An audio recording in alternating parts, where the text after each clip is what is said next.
Bonjour, donc correction sur l'activité AutoCAD, la chaîne d'énergie. Alors la chaîne d'énergie, il faut comprendre parce que ça tombe très souvent en brevet, si vous avez de la technologie au brevet. Donc chaîne d'énergie est aussi chaîne d'information dans un système automatisé. On fera une activité sur justement sur les deux juste après.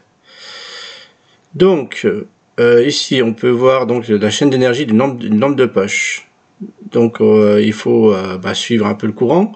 Alors on va suivre le courant réel, le sens réel du courant, c'est-à-dire du moins vers le plus. Voilà, le courant se déplace toujours du moins, les électrons se déplacent du moins vers le plus, comme ils sont négatifs. Mais ça, vous verrez avec votre professeur de physique. Alors, première chose, qu'est-ce qui alimente en énergie cette lampe de poche? C'est la pile. Pas très compliqué. Ensuite, qu'est-ce qui va transmettre l'énergie électrique à l'interrupteur? Donc on suit le moins, hop, là il y a l'interrupteur, donc ça va passer ici grâce au ressort en métal. Ce ressort en métal, donc il sert à transmettre l'énergie à l'interrupteur. Il sert aussi à maintenir des piles, mais c'est pas dans la chaîne d'énergie.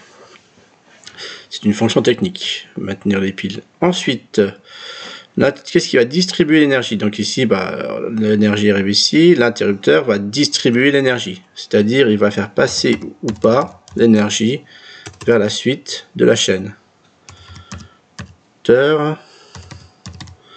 Interrupteur. Ok. Ensuite, qu'est-ce qui va transmettre l'énergie à l'ampoule? Ici. Donc ici, l'énergie elle est de là, ça passe dans le contact en métal, ça va à l'ampoule. Donc ici, c'est contact en métal. Voilà. Ensuite, qu'est-ce qui va convertir l'énergie électrique en lumière? C'est l'ampoule. Convertit l'énergie électrique en lumière. Voilà. Donc ici, en fait, on a ce qu'on appelle là une chaîne d'énergie. Donc l'énergie d'entrée, c'est l'énergie chimique, c'est les produits chimiques qu'il y a dans la pile, la réaction chimique qui se produit, jusqu'à, la lampe sert à faire de la lumière, donc jusqu'à l'énergie lumineuse de sortie. Donc ça, ces blocs-là, ce qu'on appelle des fonctions techniques, c'est les blocs fonctionnels de la chaîne d'énergie. Alors, qu'est-ce que la pile fournit l'énergie? Donc c'est la fonction technique alimentée.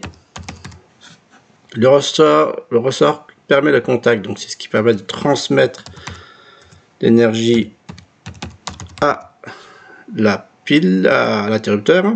Transmettre, on voit pas la fin du mot, c'est pas très grave.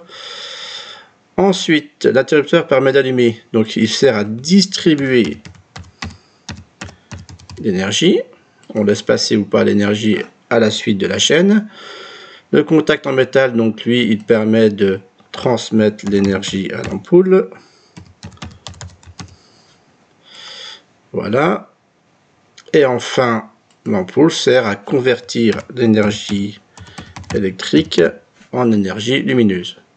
Bon, ici, une ampoule, ça chauffe aussi. Il y a une perte d'énergie thermique, mais on le verra plus tard dans un TP sur l'efficacité énergétique des lampes. Voilà. Donc ça, c'est ce qu'on appelle une chaîne d'énergie. C'est comment l'énergie est transformée pour produire une action. Donc, ça c'est fait. Ensuite, donc là, on vous demandait les formes d'énergie. C'est un radiateur électrique, hein. On le branche, ça chauffe, et puis ça fait de la chaleur. C'est un peu comme un grille-pain. Même principe qu'un grille-pain.